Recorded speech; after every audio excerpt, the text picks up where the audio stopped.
no filter in sight. Jason's got the insights, always gets it right. Sean's the wild card with a laugh in the night. On FolkLOOR, they banter about the latest fight. FolkLOOR podcast, stories non-stop. Entertainment, gossip, and tech's new crop. Loud opinions, like a punk rock pop. Marcus, Jason, Sean, they never drop. Hey, welcome everybody back to the FolkLOOR podcast. Oi. I ran to get headphones in the intro to see if I could make it in. I forgot. Let me change my headphones really quickly.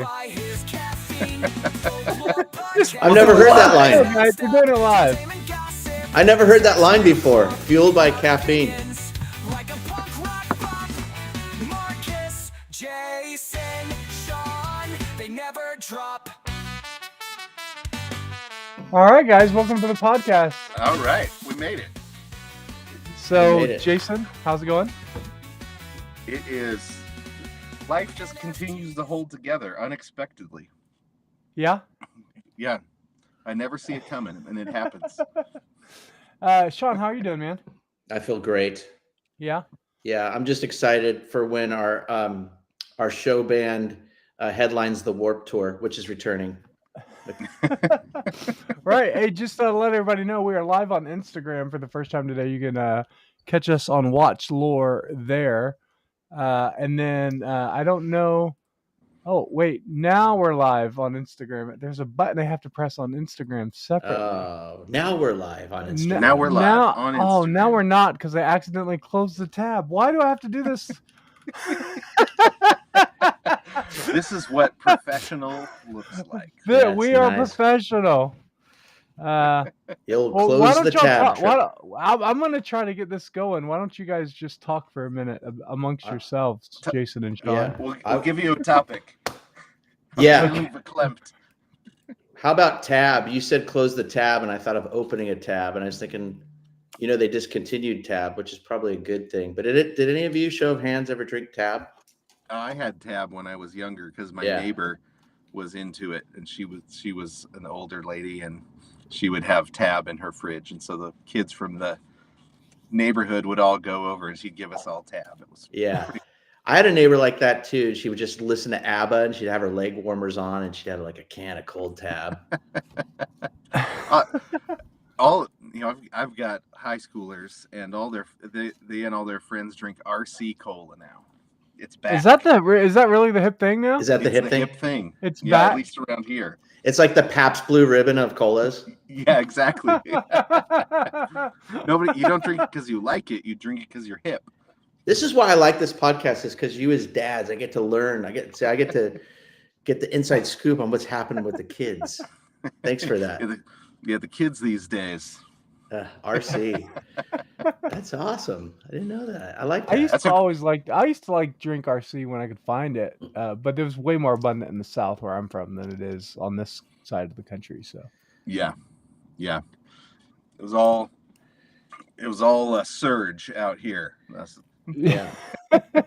Nothing but Surge cola. Oh man, when I used to work at Chuck E. Cheese, I would drink so much Surge. Oh, really? Right, because that was the only thing they gave us. We got the free fountain drinks when we were working, and you just needed that energy caffeine boost. Man. I drank so much of that stuff. It's embarrassing. Do you have a good Chuck E. Cheese story? I feel like you just got to be. Oh yeah, I got the best one. So I was only Chucky one time because the guy wasn't there, and when you're in Chucky, it's basically the head is like a bicycle helmet. So inside this big head is a bicycle helmet. You put the bicycle helmet on, and the head kind of floats on this bicycle helmet, right? Well, when I got in there, as I was walking around doing the thing, it would push down on my glasses like this, and like I couldn't see.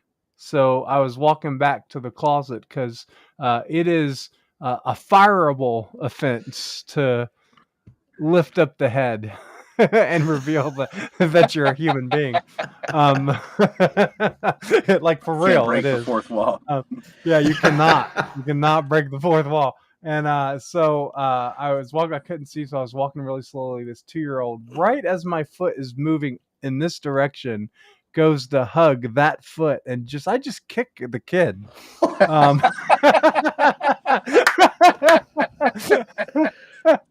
It was just the perfect timing, and the kid just fell backwards. And then the other thing is you can't talk, so you can't ask if the kid's okay or you're fired. So luckily we had a handler. The handler handled it, and I just like ran back. And wow, that's a good point, because your instinct is like, oh my gosh, little buddy, sorry, and you can't. You're done. Quiet as a mouse. There was one time where you can't even go squeak, squeak. Hey, squeak. Chucky's a rat. He is not a mouse. Oh, He's that's a rat. Yeah. So he is a rat because he's kicking kids. So for sure. Yeah. One more quick story is there was one guy that feds. Yeah. One more quick story. There's a guy that was doing it, and I think like a bunch of preteen kids just jumped him. He fell to the ground, and he's screaming, my chest, I have pain in my chest." And so like some of the other employees came, they took the helmet off the guy and got him out of the suit right there in the middle of the floor because he was screaming of chest pains. Of course, that's what any normal person would do. That was a big no. It didn't matter that they called an ambulance to make sure he wasn't having a heart attack or injured. Just the only thing that mattered was that those kids, which were preteens, pretty sure they knew, saw Chucky. Wow. Talk about an OSHA violation. So yeah, that's my Chuck E. Cheese story. I worked there for 3 years in like high school, and I actually really loved Chuck E. Cheese. My mom actually worked there when I was a kid, so I got to play Chuck E. Cheese all the time. And then when I was old enough, I got a job at the same place, and then it moved to a newer, nicer building, and I got to work at that one too. But yeah, I love Chuck E. Cheese. I was always trying to move up to be an arcade tech. I wanted to work on the arcade machines, and they would never let me. So it was like, really, I don't know. They said you're a really good birthday host, and we can't lose good birthday hosts. And I'm like, yeah, but I'm really good. But so promote me to what I want to do. Well, we got some people in the chat. All right, we've got Jake Beal. Jake Beal, yo. What show is Jake Bill funding right now? Jake Bill's a creator. He is funding the comedy duo Coffee and Tea, or the comedy trio Coffee and Tea. It's a sketch comedy show, right? Yep. And then fantastic. We got 4J. Where's LaShawn by Doug TenApel? That's a great question. LaShawn is one of the projects I'm most excited about, but we're trying to not get canceled by Vimeo by putting it up there right now. And it is the story of LaShawn, the aborted fetus who survives his abortion and gets magical powers of song to fight feminists. So great cartoon. Feel good hit comedy of the summer. Yeah. So as soon as we find another back channel to stream from, which we're actively working on, that will go up. So very exciting. Yeah. So I mean, look, if you want to see LaShawn, the solution is to subscribe and get your friends to subscribe. And we'll put LaShawn out there, but we're waiting to hit a certain subscriber goal before we drop that to the public. So it's gonna be awesome. It's a great show. I'm super excited. Andy Dick is a voice in it. It's just it's amazing. I can't wait to release that on the. It was before he went back to jail, though. That's right. We did it before. Oh, you have an Andy Dick story? Can you share it? Is it one that can be shared? Okay, go ahead. It can be shared. Yeah. So on Fuel TV, we had a series called American Misfits. Same guys who produced Stupid Face, and they had some pretty good. They were friends with like Kiefer Sutherland, and they knew Andy Dick, and they would work their angles to bring them on as guests, which was a big deal because we were a scrappy network. It wasn't like we had access to big stars. But they got a hold of Andy, and they said, would you be our guest star for this episode? and he said yes, but only on one condition. He demanded $10,000, and it all had to be in tens and put in a briefcase, and couldn't be a bag or anything else. It had to be these bills in $10,000 in a briefcase, and that was his demand. And so these guys had to go to the bank and do it, and had to go to multiple banks because it's like you can't just go do that. But it's like, God, he's weird. He's a weird dude. But you know what's great is, in order to get LaShawn, we showed up at Doug TeNaples' house with a briefcase full of cash. That's right. I'll share that story. We should have him on this show sometime. Yeah, when we can have that, we can share that story. Yeah. I'd love to actually hear him talk about his art exhibit that's up at the Purion right now here in town too. That'd be great. But what happened was we called him and said, hey, we will do whatever show you want. Like just talk to us. And so he came on and he gave this amazing pitch for LaShawn. It was just the funniest thing. Our stomach was hurting and we said, we want it. And he's like, okay, well, this is how much it'll cost to do it. And at the time we were like, maybe we should secure projects in advance. But anyway, so we didn't hear back. We heard nothing. And so we were our founders were on a call, and one of them mentioned, hey, why don't you just get on a plane, fly to his house, show up with a briefcase full of cash, and let him know we're serious about paying for that thing, so we can crowdfund it on our platform. And so that's exactly what I did. Yeah, I went to the bank, got the cash, went to Office Depot and got one of those little metal work briefcases, showed up at his house, and he invited me into his study. I just pulled the briefcase, popped it open, and there it was real. So it was he didn't really believe fun. We were crazy enough to want that show. So that's right. Yeah. So we had to prove to him that we were crazy enough to actually do that. So that was something that we did. And I just love to give creators money to do their craziest projects. That's like the real heart of what we're doing at Loor. So, speaking of crazy projects, Disney released their new Snow White. How was that segue? That was a good one, right? Actually, really nice. Very smooth. Nice. Well, I was wondering how we were going to get in there. Disney's. Why don't you bring this up, Sean? I'll pull up the pull it up on the screen. Yeah. Well, it just to tease it, it's just they had a pretty disappointing opening weekend, and the whole project's been mired with bad luck and issues and people. But really, the biggest problem is this little pesky starlet, Rachel. And she's just causing a headache for Disney with her pro-terrorism texts or posts, and she just seems like those is like just snooty little starlets that probably maybe has borderline. Yeah, this is it right here. disorder. Rachel Zegler hit the stage at Disney's D23 fan event to introduce the first official trailer of Snow White. She thanks supporters effusively in the next post for driving the teaser to 120 million views in 24 hours.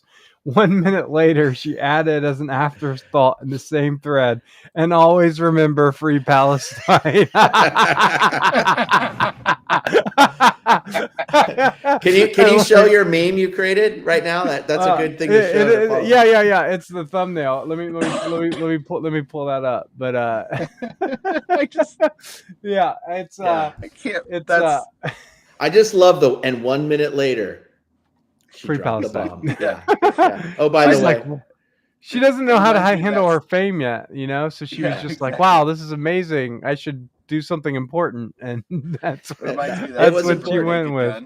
When everybody's doing this, I'm sure all the Disney execs were like,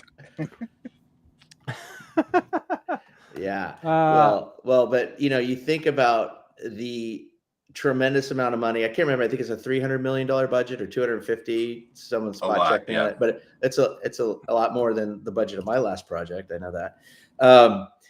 it's a lot of money and it's a lot at stake and it's a lot of potential gross receipts. And it's just like, it just evaporates in one stupid text by a ding dong starlet who has probably never had to really work a real day in her life and has no sense of anything. And it's just like shows how precarious the industry is. You're putting this kind of money on and like it's just one little flick.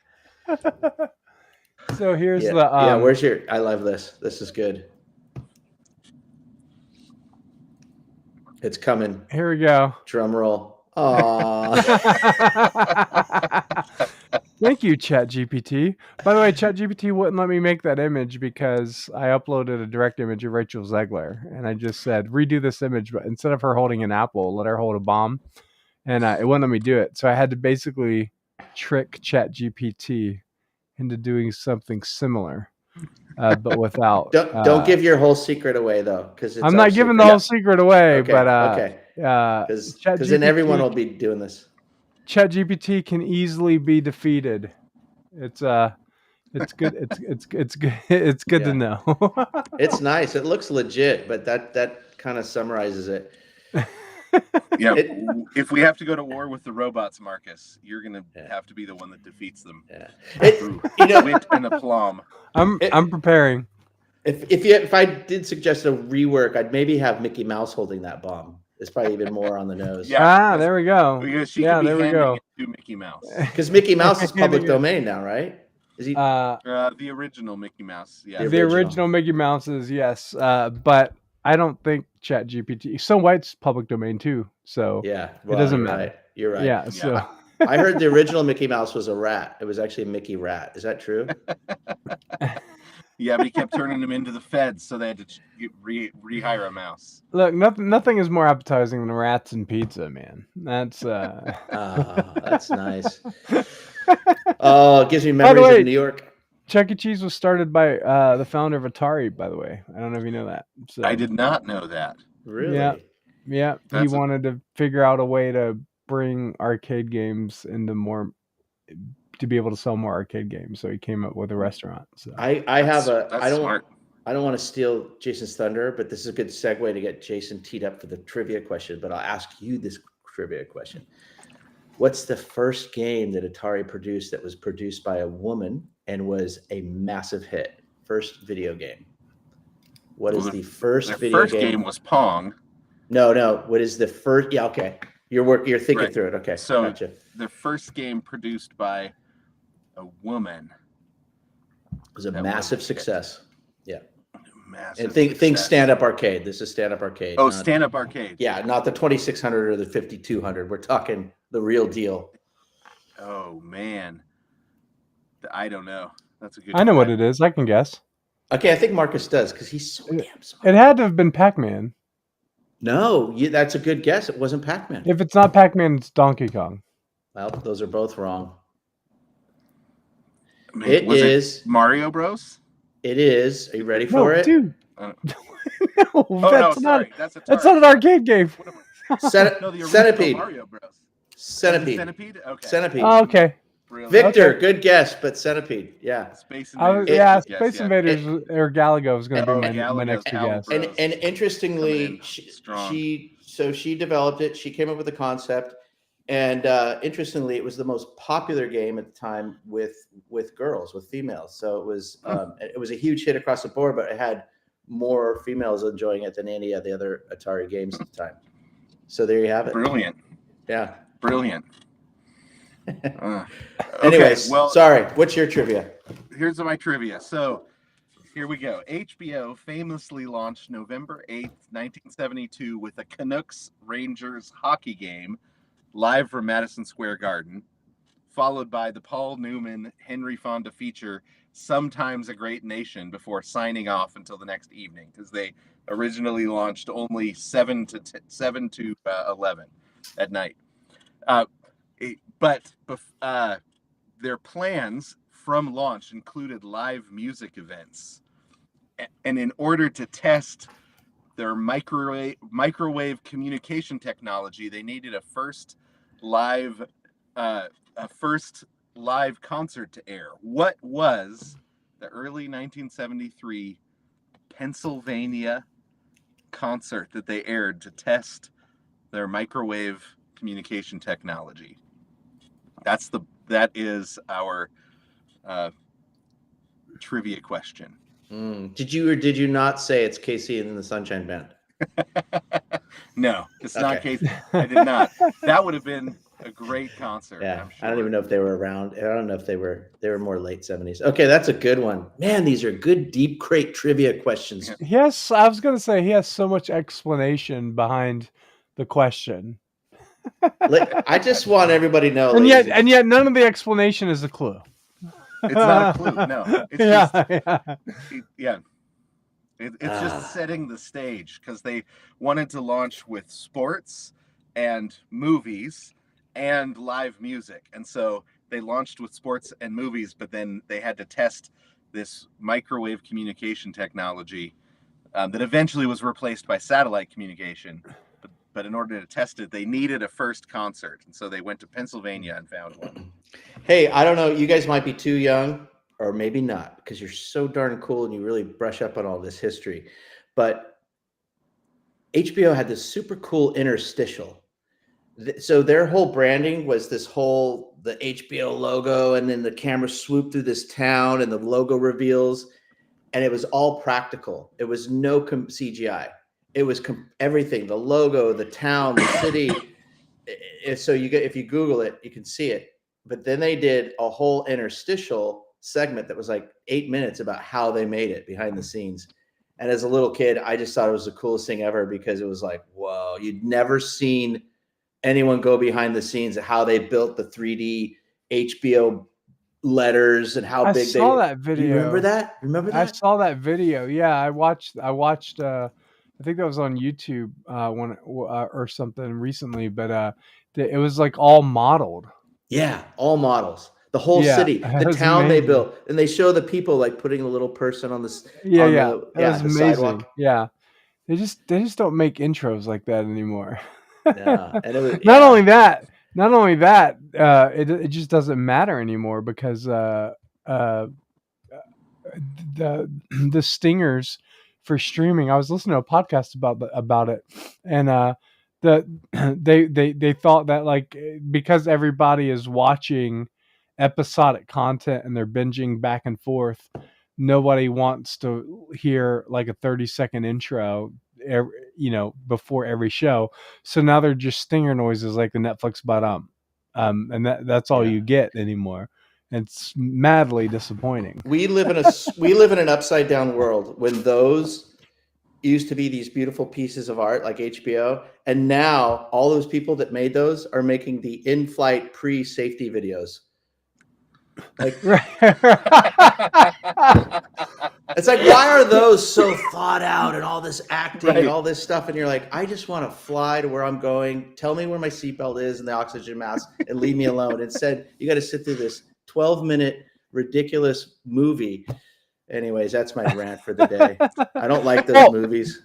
Yeah. So before we get back to the we get back to the go to the next phase, which is your mail. I think there's probably a lot more to talk about with Snow White and Disney that we just kind of brought up the topic, but we didn't really dive into it. And so my question is, do you think that the live action Snow White was the last attempt to do these sort of live action remakes and modernize them, or where they still do them, but they won't drastically change them from the original? Do you think they've had enough of a wake up call? Do you think they'll learn their lesson? Yeah, will they learn their lesson now? I feel like the scale will tilt a little bit further back. I don't think it'll go full, but I think it will definitely create a little, they're going to back off a little bit. Yeah. Yeah, because the Cinderella was a big success, and it was just the Cinderella story.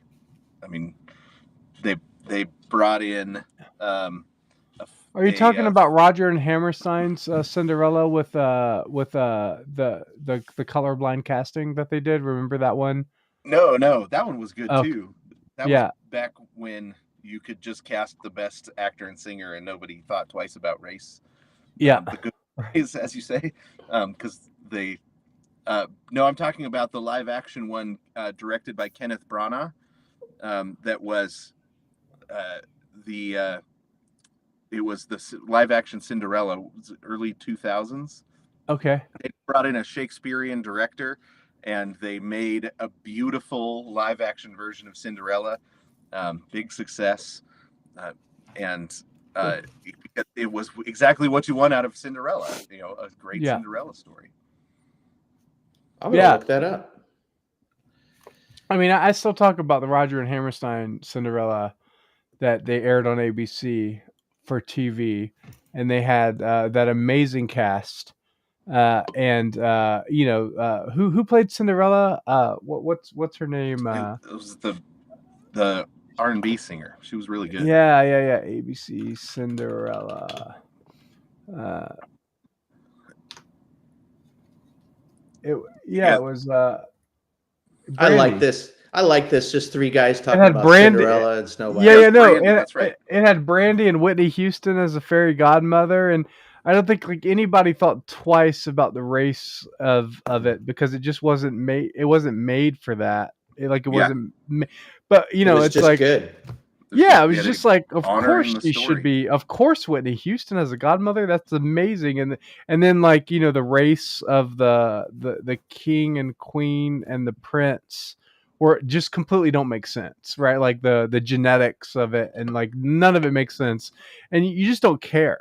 Like I think like you might have like this moment where like, oh, that's weird, and then like immediately like you just don't care.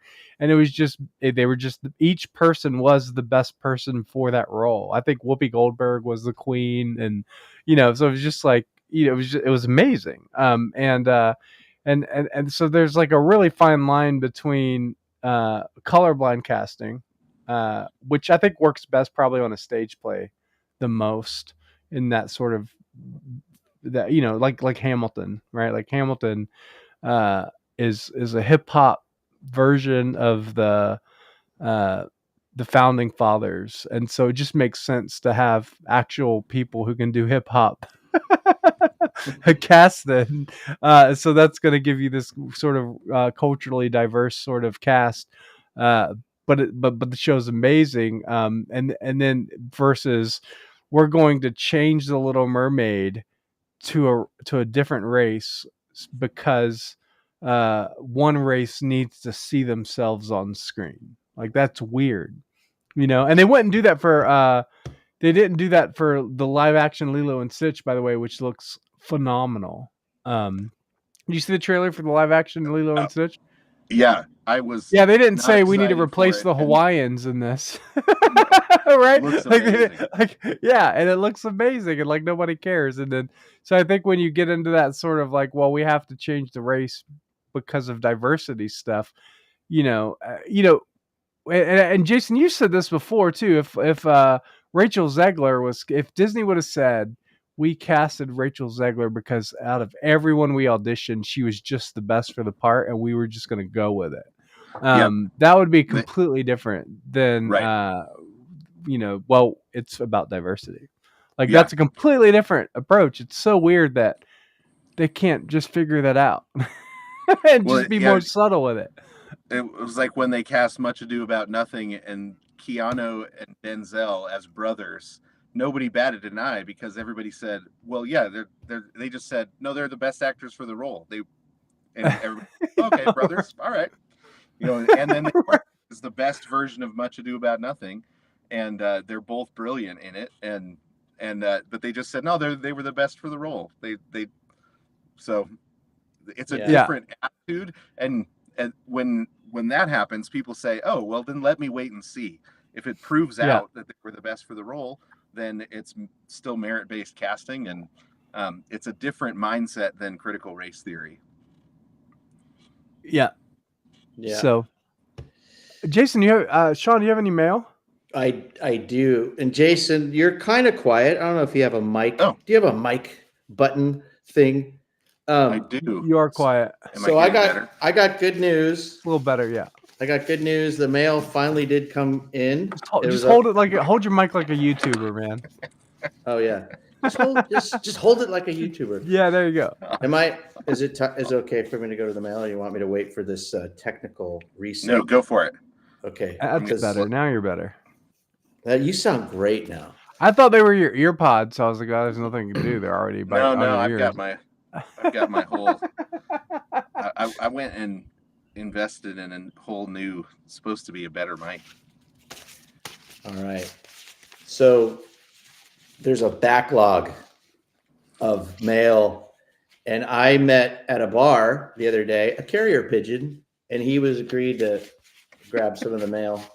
Oh geez, where is it? It sped it up. It's faster than the USPS. Yeah, and now some of the mail we got is weird, and I thought maybe I'll read some of the weird stuff because. Oh my goodness! Hold on. Nope. Hold on. I didn't like that one. There's another one. Hold on. There's one from Sarasota.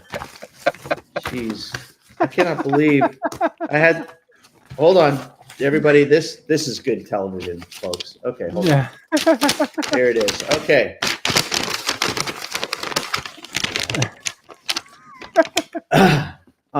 This is nice. Dear, this is from Sarasota, Florida. Dear Jason and Marcus. Hey, what about me? Big fan of the show. I know you guys are SNL experts, so I need your professional opinion on a sketch idea that I'm convinced would be comedy gold. Picture this. It's a reality show called America's Next Top Nicolas Cage. I'm in. I'm in. But wait, there's more. There's more. So it's a short pitch. Contestants have to prove they can act, speak, and completely unravel like Nicolas Cage in various life scenarios. Round 1, ordering a coffee at Starbucks, but reacting to the wrong name on the cup as if it's a government conspiracy. Round 2, we have some really creative people listening to this. Round 2, trying to return something at a store, but slowly descending into full face-off insanity. And the final round, delivering a heartfelt monologue about how the Constitution is hidden inside a gas station receipt. Would this be the greatest SNL sketch of all time, or am I just drinking too much whiskey while watching Con Air? Sincerely, Not the Bees. Which I think is Not the Bees. I don't know what that means. Is that a reference? Honestly, I just completely forgot it was a sketch, and I was already to greenlight the whole series as a real thing. So, but they have to put live cockroaches in front of them and have him take a bite. That's got to be the final round. It's a great idea. I just like America's Top Next Nicolas Cage. That's really good. I'm in. This guy's name was.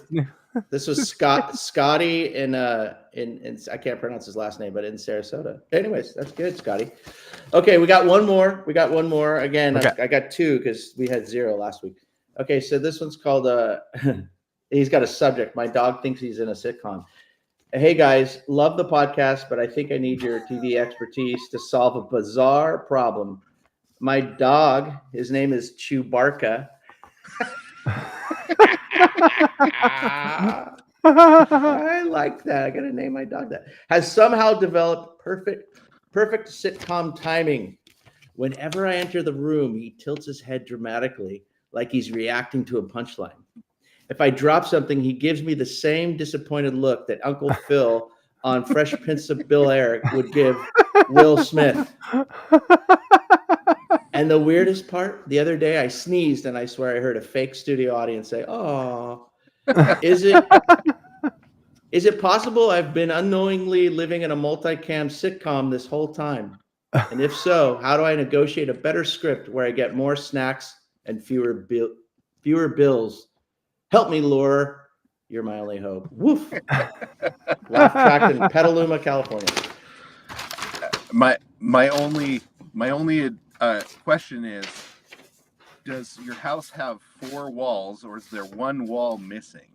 One wall is in a sitcom. And what kind of lights are hanging from your ceiling? Is he in the chat by any chance? He's probably not even listening. That's so sad when you read their email, but they're not here to hear it. Hopefully he's gonna watch later. It is. Jake wants to know if we can see his comment. The answer is no, Jake. We cannot see your comment. We cannot see your comment. We can see your question though. These other letters were not as good, so they're out of here.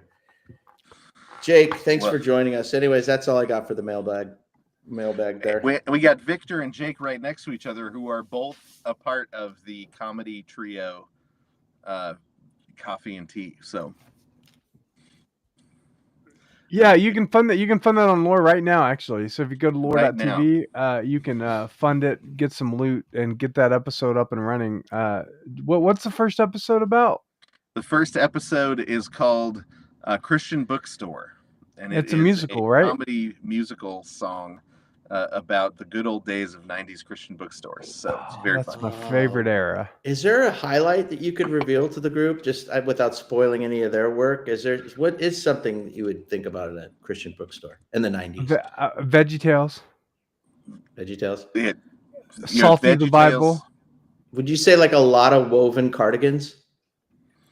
I mean, that's still what I wear, so maybe. Oh, that's true. But you're also going to find a lot of puppets, which is, the Christian bookstore kept a lot of arts alive that were disappearing everywhere else. But yeah, Bible Man, stuff. That was an era in and of itself.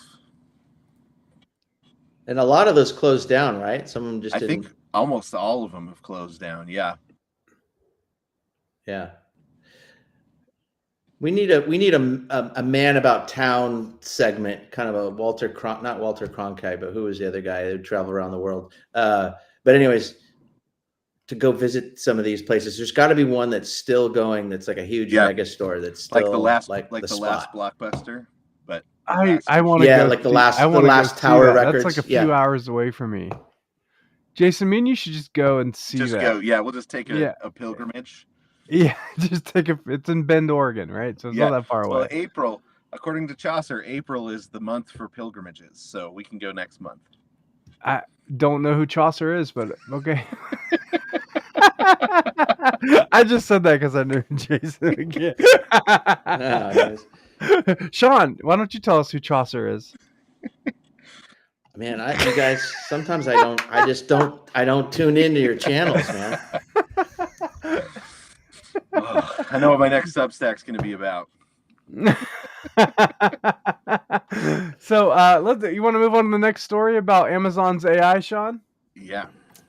I do, but it's such a serious story. We've had so much fun. Maybe we're gonna have to let's go back to having fun. Let's talk about, because I think this is actually kind of important. But ChatGPT just released instead of doing that one, ChatGPT just released their new ChatGPT 4.0 image update, and if you have a Pro account, you can basically upload an image of yourself and it'll recreate the image in any style. So I'll actually what I'll do is I'll pull up. I really want a puppet version of me. You can do that. That's a great idea. That's a great idea. I'm gonna have to go. You know what?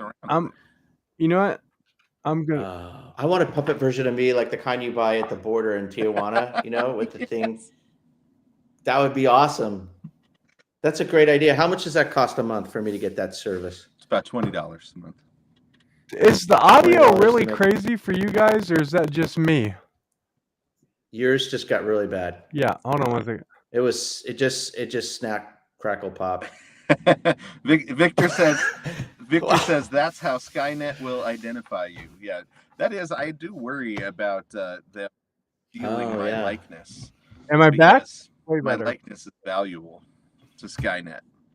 But yeah, that's a good point. I've been trying to convince my wife to let me get a robot vacuum so that I can treat it well, so that I have one on my side when Skynet takes over. But still no robot vacuum. Still no robot vacuum? I have a vacuum that's like a robot. That's what I want. Oh my gosh. Oh, look at that. So this Wow. took an image of me. This is the cigar lounge, and everything is absolutely accurate. The brick walls, the hat I'm wearing, and it was done in the style of Studio Ghibli. I don't know if I'm saying that right. I'm assuming I'm saying that right, but yeah. So everything is like insane detail on this. It's insane. And so I mean this Just poses a lot of questions for the future of independent film that I think needs to be talked about. Like nobody's talking about this. Is like one, if I could just do something in Disney style, or I can just immediately have something created to I would say I would argue to almost pixel perfection in terms of image style and stuff in a way we haven't seen before. Like what just for the people that don't have video or just listening to this, Marcus just put up this incredibly accurate, like animated Disney style image of him with a stogie in the mouth at his cigar lounge, and it looks amazing. Just it's incredible. And so yeah. Everybody in the chat is trying to correct your Japanese pronunciation, just so you know. Okay, let me see what they said. It is Ghibli. Ghibli is the closest to the Japanese pronunciation by somebody that actually speaks Japanese. So I'm going to take his word for it. This one. Harimasu ka? Chotto nihongo. Okay. Hey. Yeah. Jozu, arigato. It speaks Japanese, so. Yeah. So arigato, Tim. Arigato. Jozo. He's accusing you of using Italian pronunciation. But here's the thing. So since this has been released, people have been taking this image, like this art style, and they've been animating it, like from they've been using other AI to animate these images that are being created. And one, I mean, think about the cost of artificial intelligence. The cost of animation is just drastically going down, and and like the ability to just focus on the story is really we're really getting down to like the bare elements of that. And yeah, so what do you guys think of that? I think it's incredible, and I'm excited about it. I always go back and forth on this. There's a part of the technology that's just so exciting because it liberates you, and like you said, you can focus on the story. And then I think of all of the people that are wildly frustrated because they're going to be out of work, or they just feel really threatened by it. And I don't want to be that guy to like defend one position or the other, but just recognize that this is so disruptive that it's got this really great side to it, and then it's got this dark side. And depending on which side of the fence you sit on is going to be how you're going to react to it, Yeah. My thought too is, when it's similar to like if you go to Target and you get a print of Monet, that's something different than seeing Monet in person, But you did put Monet out of work though to buy the print. Well, that would be the critical difference. Well, you did put software developers put calculator companies out of business, right? So like, well, yeah, computers put typewriters. That's right. Yeah, that's right. Yeah. Typewriter. And I don't know who. I want to know who put the squiggly antenna that used to go in the back of your car for your car phone. Who put those guys out of business? That's the real tragic loss. Those guys. Yeah. So I think like all new technology is going to put people out of jobs, but it's also going to create new jobs. And usually technology creates more jobs than it removes, and more prosperous jobs as well. I think my position on AI is that humans should do work that robots can't, and it's kind of cruel to make humans do jobs that robots can do. And so I think as AI helps us with art and storytelling and stuff like that, I actually believe it's going to allow for more storytellers because you're not going to have to do the menial labor that's involved as much. So you'll just be able to do more. There'll be more content, more storytelling, and it'll be harder and more difficult. But the same thing right now is happening with AI and programmers right now. It's amazing what you can do with asking ChatGPT or Grok. Hey, I need to make an app that does this for me, and it makes it for you in 30 seconds. The programmers, the best of the best programmers are going to rise to the top and be able to compete in this new world.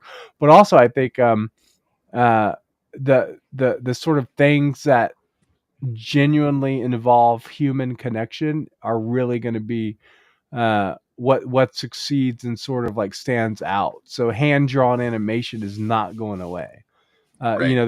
They said computer animation is going to take away hand drawn animation, and it did, but it shouldn't have. Well, That was just studio executive decisions. That's not necessarily. Wait a not, minute. That's a funny argument, though. It did, but Yeah, it shouldn't well, have. I also because think- hand drawn animation is still beautiful and like it can still be done and it should still be done. And when it is done, it has its own unique style and Yeah, but the point is that it did wipe it out. but Whether it should have or not, it did. I actually would say right?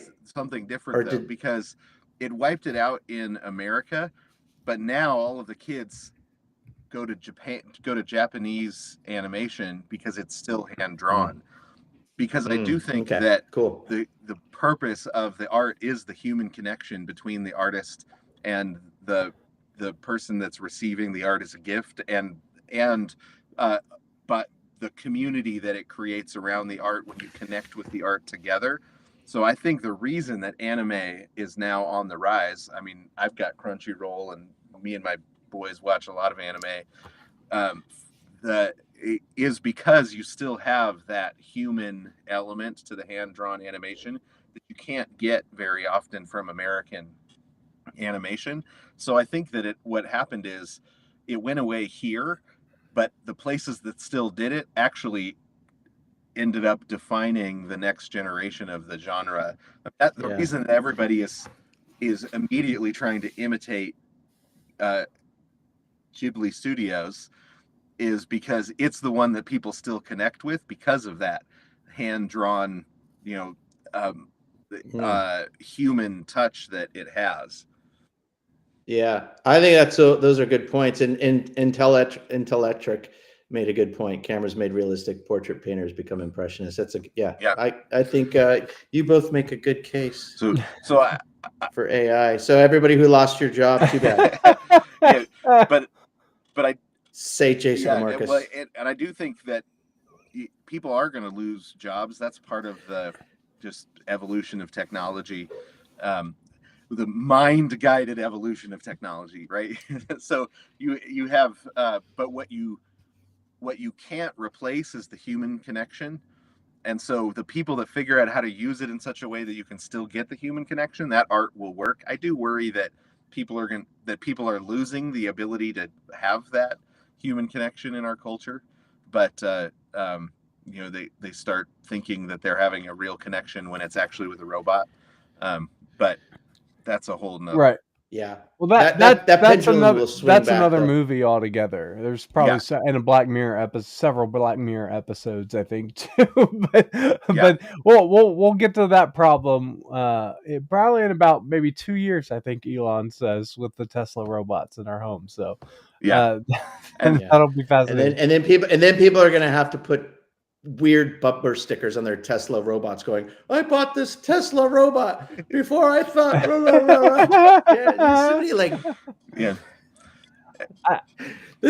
I think the AI, all the AI stuff is actually going to push us towards more human stuff. So I'm optimistic about it. If you think about this, this was actually Isaiah Taylor told me once. He runs Valor Atomics right now, big tech company doing portable nuclear reactors right now out up in California. And he told me one time, he said that the goal of AI is so that a family can live on a homestead and only focus on familial things for their work. So all your food harvesting, all your growing, all your gardening, all that is done by robots. You can really just focus on bringing income into the household and stuff like that. And he also told me that uh, uh, oh no, I forgot what he said. There are several. I mean, like one thing he said was that when you have a company like McDonald's, and McDonald's can uh, be fully automated by robots, and McDonald's says, you know what, we just want to keep humans employed, so we're not going to bring in the robots. He said that's really just that's really just like welfare for humans. It's a subsidy, because you're taking humans and you're saying you're reduced to doing stuff a robot can do, flipping hamburgers at McDonald's all day, because you can't do anything else, and that's kind of cruel in a way.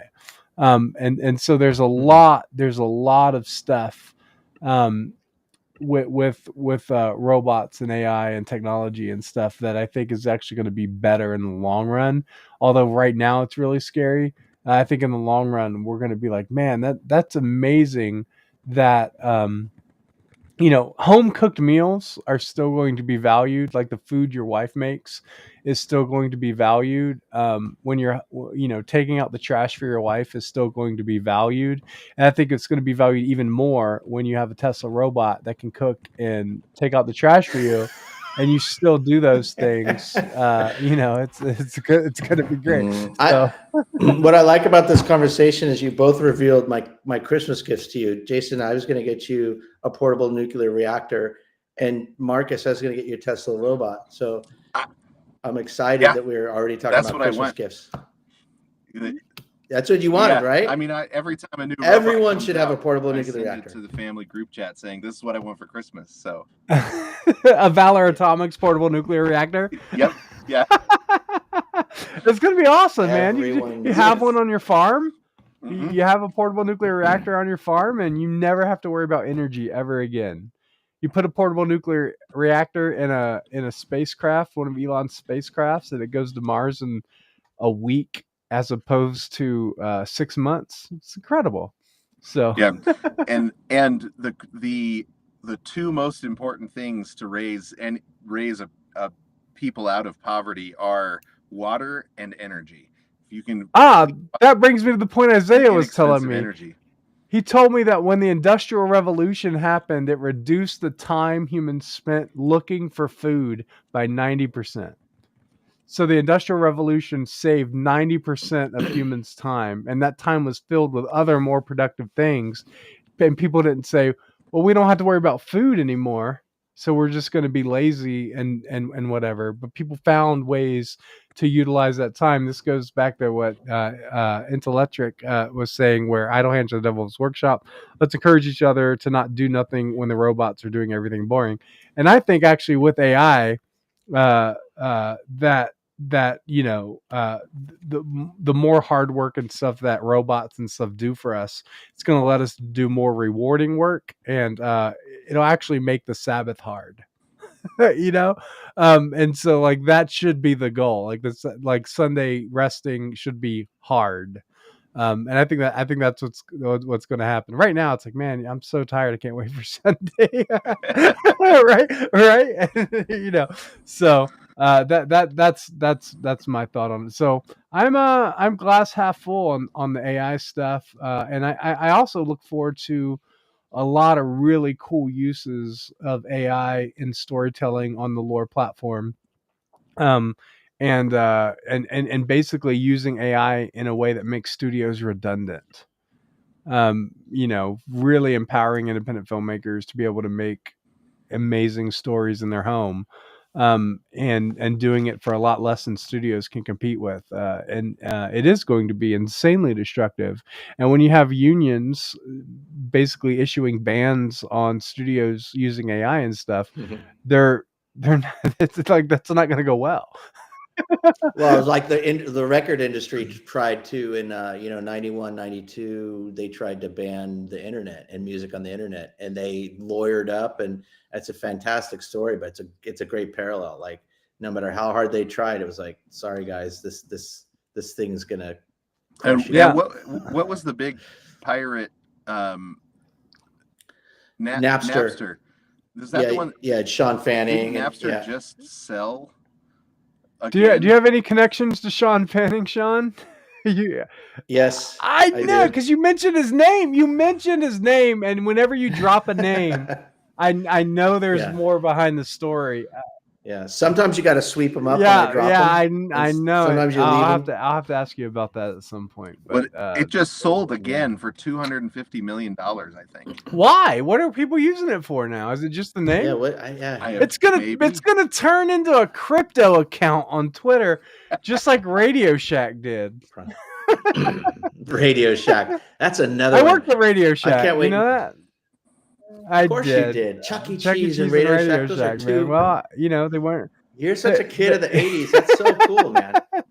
It's true. That's amazing. Those are two really. That's some serious. Yeah, I liked working at Radio Shack, but it just towards the end, I was on the tail end of Radio Shack, and it was really just about selling phones. That was where all their money came from, and they started getting rid of all the cool parts. Yeah. So I was like at the end of like where they were really parts focused in the beginning, and when they became really cell phone focused, and then they went out of business because no one needed to go to Radio Shack anymore. When you can go to Verizon store, of course.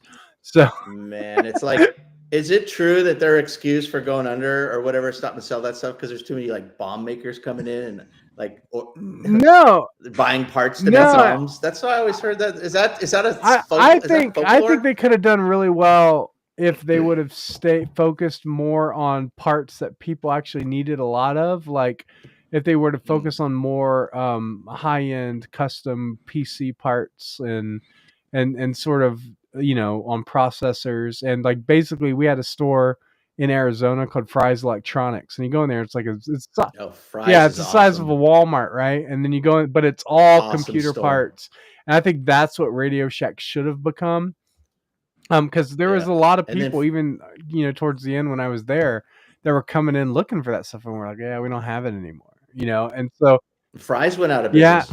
Fry's is done. Fry's was too big though. And the other thing, Radio Shack didn't own any real estate, so they had no tangible property outside of their malls, and when the malls went under, But yeah, I still think there could be a lot of value for, especially with the maker movement and stuff that's happening now, 3D printing and stuff like that. I mean, where else would you go to get coils of 3D printing filament and stuff but a Radio Shack? That's exactly the kind of place, and there's a huge market for it. I think they just went under too early. So yeah. Well, should we get? I liked the. Get the answer. Let's get the answer. We should get the answer. Okay, so the question was, HBO famously launched on November 8th, 1972 with a Canucks Rangers hockey game live from Madison Square Garden, followed by the Paul Newman Henry Fonda feature, Sometimes a Great Nation, thereby testing their first two of their three-pronged strategy for what they were going to be.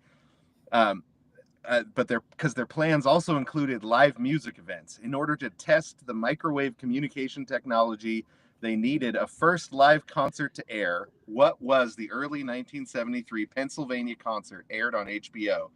The answer is the Pennsylvania Folk Festival. March 23rd, 1973. They aired 3 hours of the Pennsylvania Folk Festival to test their technology. They lost 6,000 subscribers over it. Well, hold on, because on the chart you called it the Pennsylvania Polka Festival. Oh, polka. Yeah, sorry. That explains why they lost. That's funnier. 6,000 subscribers. Yeah, that's Polka Festival. There's 3 hours. There's a big difference between folk and polka.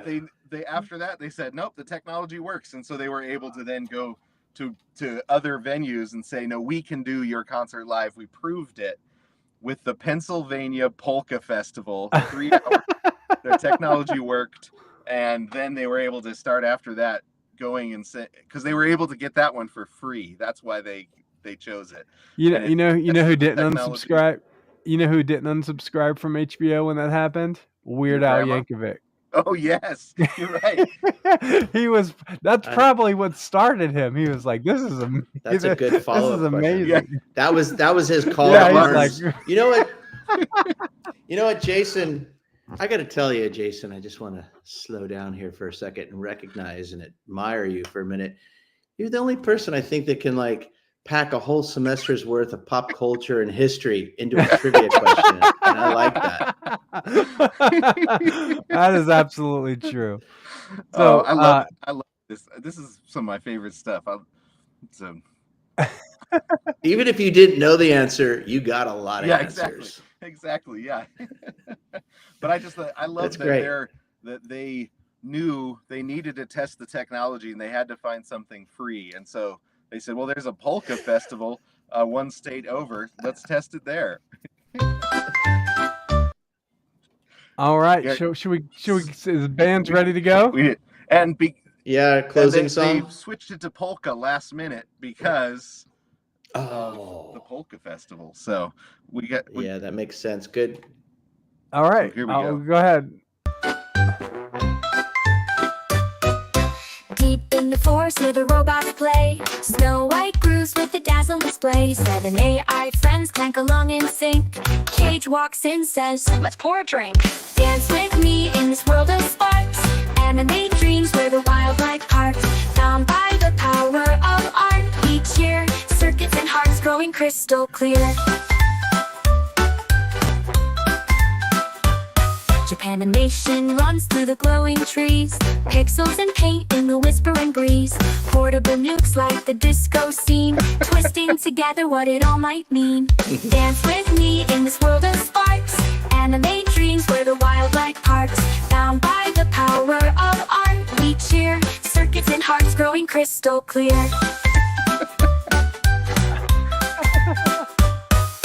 I understand why they Animation runs lost through the glowing 6,000 trees. Pixels and paint in the whispering breeze. Portable nukes Well, guys, like the thank you guys so disco much scene. for Twisting together what it tuning all in to might another mean. podcast, Dance the with FolkLOOR me in this world podcast. of sparks. Be sure to subscribe to Lore TV if you're not already subscribed. We have a lot of great content on there that is just amazing and ready to be funded by you, and it doesn't get funded unless you guys subscribe and fund it. So thanks everybody, and we will see you guys later. Cartoons paint a sky so wide. Human connection leaves a timeless